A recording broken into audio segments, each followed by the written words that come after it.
pribadi. Kemudian pengalaman petani hasil kaji lapang penggunaan PTBD pada padi yang akan disampaikan oleh Bapak Acep CS, yang nantinya akan dimoderasi oleh Pak Iwan Indrianto. Ya, dan ramah tamah. Baiklah, karena sambutan patah dua patah kata dalam rangka pelaksanaan seminar dampak hidrologi dan pengelolaan air serta penggunaan PTBD terhadap pengendalian OPT di DKI Jakarta. Dari sini dengan dimana kalau media tidak bisa hadir di sini, kami laporkan ini ada petani kita juga Pak, itu Pak Eri, Pak Odin, Pak Muslimin, itu dari Jakarta Barat, Jakarta Utara, dari Timur dan Utara dan Selatan. Ini para POPD kita ini kita undang ada 17 ya. Defisit air kita baca koran hari ini hampir 19.000 kubik per hari. Orang tidak bisa minum karena pump air bersih. Jadi defisit air bersih. Sumbernya cuma kali kita luar sumbernya. Jadi kalau kita masuk kepada tanaman dan cara pengendaliannya, mungkin peranan daripada hidrologi dan pengelola air dengan PTB ini bisa berpengaruh. Kita tahu tanamanlah yang bisa, sejak saya sekolah dulu, menjadi gudang air. Tapi sayang tanah dan tanaman sekarang sudah mulai redup. Nah, makanya di awal ini sebagai pertemuan awal kita, mudah-mudahan penggunaan PTB ini besar untuk menyimpan tanah. Kenapa kita harus buang ke laut menjadi standar-standar? Harusnya kita buang menjadi ke dalam tanah, menjadi bioenergi. Pemikiran inilah yang menjadi awal kami. Mudah-mudahan nanti adik-adik ini bisa melanjutkan pikiran ini dengan para ahli, tetap kita konsultasi dengan para ahli supaya sasaran itu bisa tercapai. Jadi kami terima kasih kepada Pak guru saya ini sudah meluangkan waktunya, sama Pak Yanto sudah hadir yang dia masih juga pada pikirannya. Mudah-mudahan ke depan ada lagi seminar-seminar yang lebih update, seminar-seminar yang lebih representatif. Ini memang katakanlah awal, dan gedung ini memang di Perawan ini Pak Kakak baru diresmi sekarang. Jadi memang baru, memang Pak Jagar Pak dulu tapi baru perawanan gedung ini belum dianukan, diresmikan kita pakai. Itu saja Pak, mudah-mudahan kami mudah-mudahan respon dari peserta juga ada, dari petani pemuda petani Pak Chef di Lembang juga ada. Jadi mudah-mudahan nanti ke depan tahap demi tahap PTB ini merupakan salah satu jurus pengendalian hama penyakit tanah. Kita tahu bahwa kalau tanah sehat, menurut para ahli, kekurangan pengendalian hama penyakit pun akan berkurang. Jadi secara lebih makro. Mohon maaf Pak kalau salah ngomong. Mudah-mudahan diberikan kembali agar juga dapat berdoa oleh Allah SWT. Wassalamualaikum warahmatullahi wabarakatuh. Untuk itu waktu kami berikan kepada Bapak, sebelumnya kami berikan kepada Bapak Iwan Indrianto untuk dapat membawa jalannya sidang ini.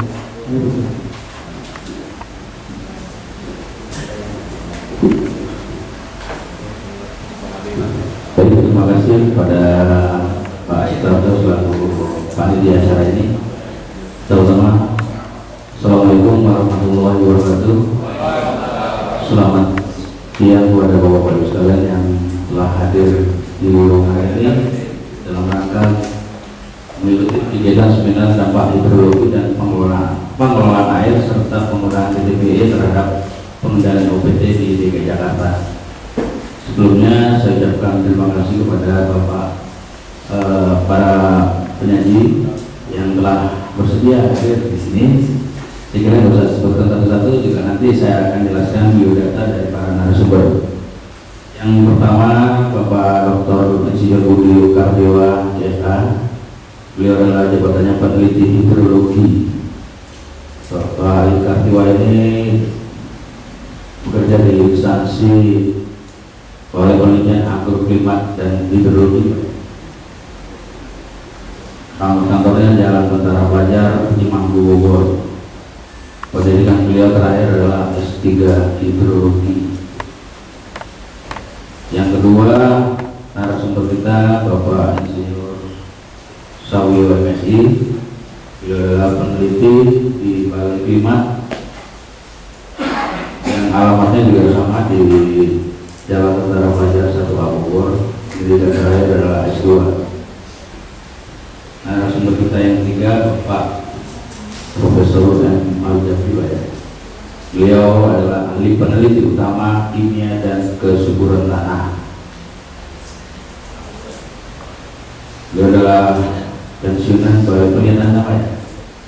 Di sini tulisannya pensiunan Pak. Jadi saya artinya pensiunan. Pensiunan. Tapi nggak apa-apa saya sebutin pensiunan Pak. Karena tulisannya memang pensiunan.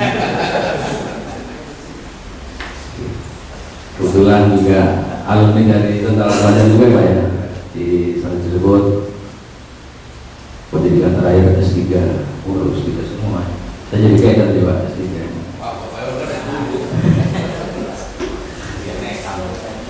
Selanjutnya Bapak Profesor Ahmad Sadari Pak ya, pensiunan Rektor IPB.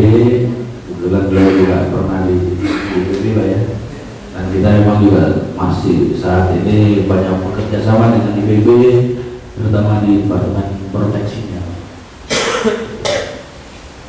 Jalan Pajajaran pada siang. Pendidikan terakhir beliau S3, PhD. Terus yang terakhir saya mengenalkan Bapak Acep. Pak Acep yang kebetulan duduk sebelah kiri adalah petani yang satunya Gapotan, tempat tinggalnya di daerah Lembang, jadi kampung Cikawali Pak ya, RT 4 Desa Warongarjo, Lembang, Bandung Barat. Ini juga ada nomor teleponnya, nanti bisa dikontak kalau ada berhubungan dengan Bapak Aceh. Saya kira itu beberapa narasumber untuk mempersingkat waktu dari susunan acara yang sudah disebutkan panitia. Kita sampai dengan pukul 11:10 untuk 4 panelis yang disampaikan Pak. Jadi dari 4 nanti yang penting maksimal 4 jam 11:10. Tapi kalau itu rata-rata sekitar 15 menit Pak. Saya kira demonstrasi saya persilakan kepada Bapak Kardiwa dahulu untuk menyampaikan judul PTBE mengurangi risiko banjir dan kekeringan serta pengenalan dan penggunaan alat detection infiltrometer. Mari Bapak Kardiwa saya persilakan.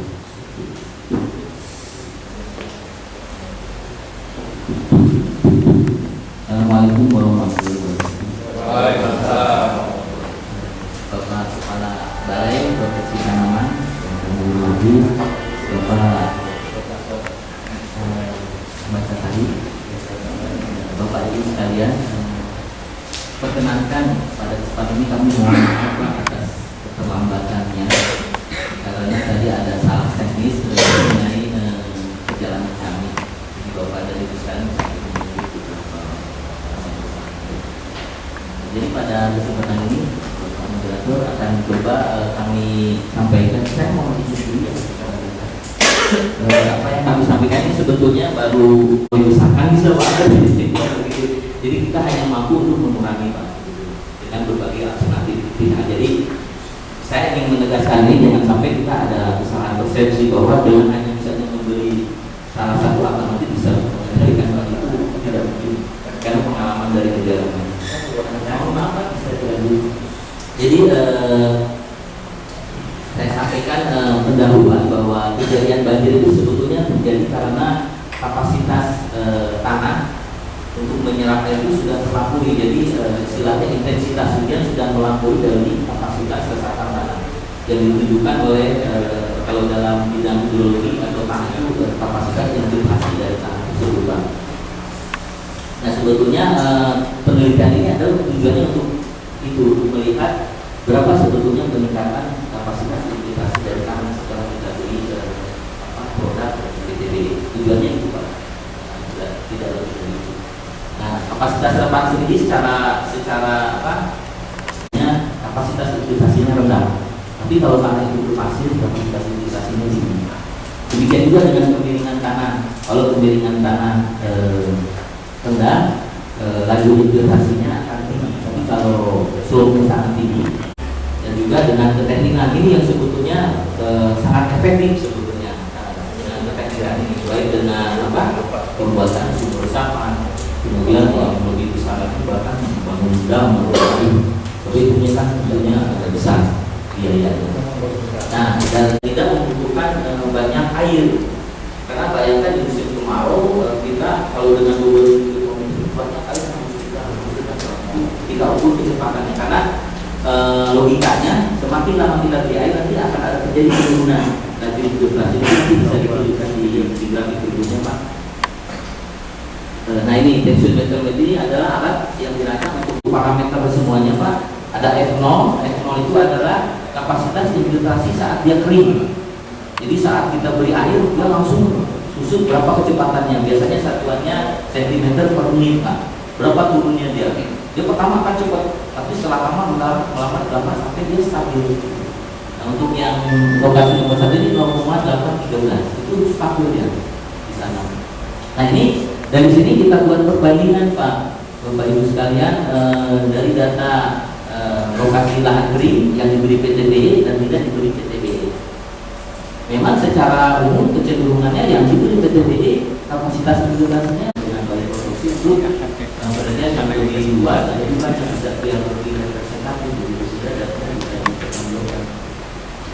Jadi dari kesimpulannya memang lebih tinggi rata-ratanya baik secara data parsial maupun rata-ratanya.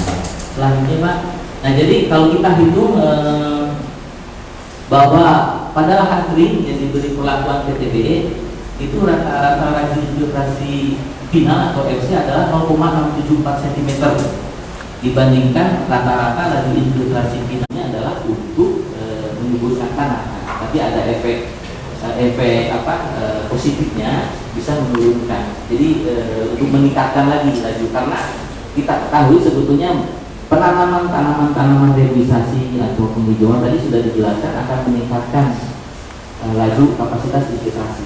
Nah, jadi apabila yang ditambahkan di tanaman pertanian tentunya akan dampaknya berlipat begitu. Jadi dengan efek biologinya dari fungsi tajuk perakaran misalnya ini ditambah nanti dari aspek fisika tanahnya yang kita ubah. Berikutnya Pak. Nah tadi pada lahan kering, sekarang pada lahan sawah nih. Jadi yang diberikan PTBE itu rata-rata dari beberapa titik pengukuran itu rata-ratanya ada 1,433 cm per menit penurunan air tanah itu. Jadi ada perbedaan antara yang diberi PTBE dengan yang tidak adalah 1,120 cm per menit atau 0,671 meter per jam, lebih kurang setengah meter lebih ya Pak ya dalam waktu 1 jam.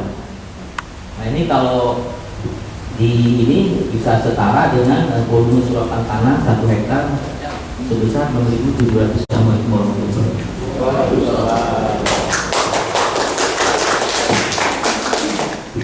Terima kasih Pak Dr. Dewa atas pemaparannya. Selanjutnya kepada Bapak Sawio, kami silakan untuk menyampaikan materinya mengenai panen hujan dan aliran permukaan. Kami persilakan.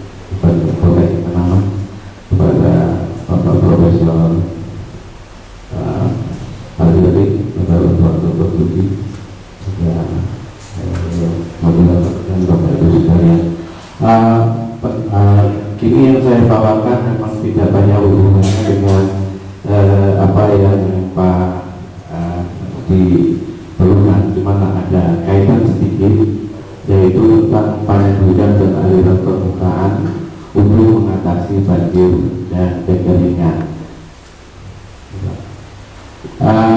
Memang ini Pak, saya sedang memperkenalkan bagaimana di dalam bulan itu hanya beberapa hari saja yang terjadi hujan. Di dalam hari hanya beberapa jam, tapi intensitasnya tinggi sehingga kapasitas tanah meresapkan air hujan tadi kadang-kadang tidak mampu sehingga terjadi aliran permukaan. Itulah yang menyebabkan apabila kapasitasnya tinggi sekali menjadikan banjir. Akibatnya apa? Pada musim kemarau, karena air sudah pada saat hujan banyak terbuang, akhirnya infiltrasi kurang, akhirnya cadangan air tanah berkurang, dan di musim kemarau kurang air. Itu yang menyebabkan. Lalu karena itu kita berusaha. Terus kemudian di jalur aliran ada tembang, bentuk besar, kemarin, situ dan sebagainya. Terus Pak, nah ini Pak, contoh-contoh dari sistem panen hujan. Terus. Nah ini bagaimana kita melakukan cara-cara teknik panen hujan. Ini merupakan membuat bedengan yang benar, itu juga termasuk bagi cara. Terus petakan sawah, kolam, terus ujung pertanian, ini yang di lahan. Terus. Nah ini yang di jalur aliran. Ini kita bisa situ, membuat dam parit, membuat dam besar. Nah di Ciawi nanti direncanakan akan ada dam besar.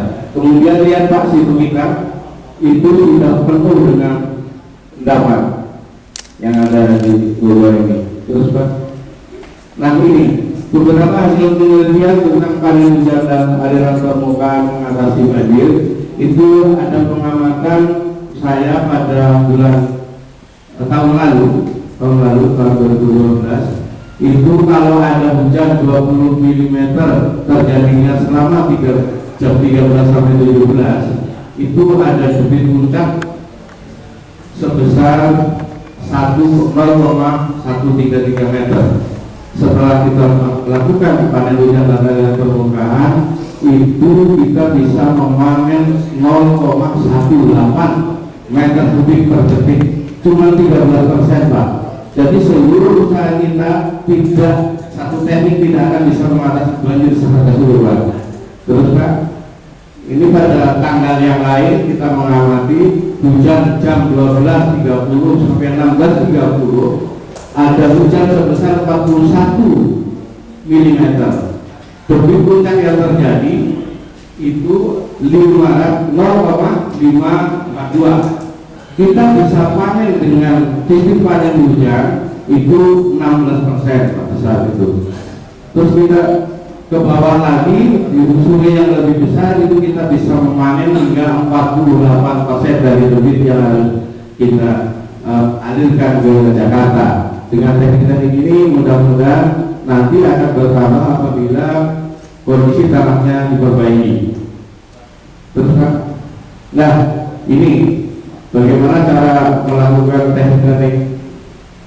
Ini salah satunya adalah pengembangan dam parit di Ciliwung. Ini semua dibuat, itu titik-titik di sungai ini Pak, dibuat bertingkat begini. Nanti mudah-mudahan di Jakarta kita buat di sungai-sungai kecil begini. Jadi setiap titik itu ada bentukan begini Pak. Itu dialirkan ke itu. Jadi itu mudah-mudahan terus Pak. Nah, bagaimana di perkampungan dan di kita akan sulitan ini bagaimana Jakarta kebanjiran, bagaimana kita melakukan usaha pemanenan hujan untuk mengurangi banjir. Saya akan mencoba beberapa ini memperkenalkan bagaimana panen hujan di daerah kota dan di perkampungan.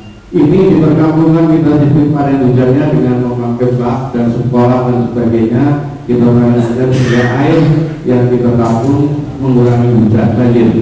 Terus Pak, kemudian sumber resapan juga kita bisa pakai apabila di rumah-rumah di das tengah, katakanlah antara Bogor sampai Jakarta itu harus seluruhnya membuat sumber resapan untuk mengurangi aliran permukaan, jadi air itu dari rumah kita tampung ke dalam sumur resapan. Nanti bagaimana volumenya, bagaimana bentuknya kita lihat, itu supaya air yang keluar dari halaman bapak itu sudah berkurang, sehingga tidak memberikan efek banjir ke tetangganya. Ini yang diperlukan untuk masing-masing kesadaran bersama. Di daerah perkotaan katakanlah yang di rumah-rumah yang secara kolektif katakanlah rumahnya tidak ada karena dari pelunas dan sebagainya, itu pengembang diharapkan bisa membuat sumur resapan secara kolektif atau ini sumur resapan yang kita ini ada bentuk-bentuknya, jadi ada bagaimana kita mengalirkan air dari rumah halaman masuk ke sumur resapan sehingga berkurang. Itu sudah ada di porosnya dan dinginnya. Terus kan, nah ini juga kita membuat sumur resapan untuk menampung air dari rumah kita supaya tidak ke tetangga atau ke kampung lainnya. Terus kan, nah ini akhirnya saya bersyukur kalau bapak-bapak ibu sekalian bisa melakukan sistem panen hujan dengan berbagai macam ini. Secara vegetatif panen hujan itu bisa dilakukan di Kasbulu, Tengah dan sebagainya. Ini bisa dilakukan. Timbul, rorak itu digunakan di lahan pertanian. Kemudian kaparit, cekam dibangun di anak sungai. Terus kemudian panen hujan melepas siku, dan itu kita juga belum bangun nantinya. Terus bentuk besar akan kita bangun juga di Ordu di Ciliwung.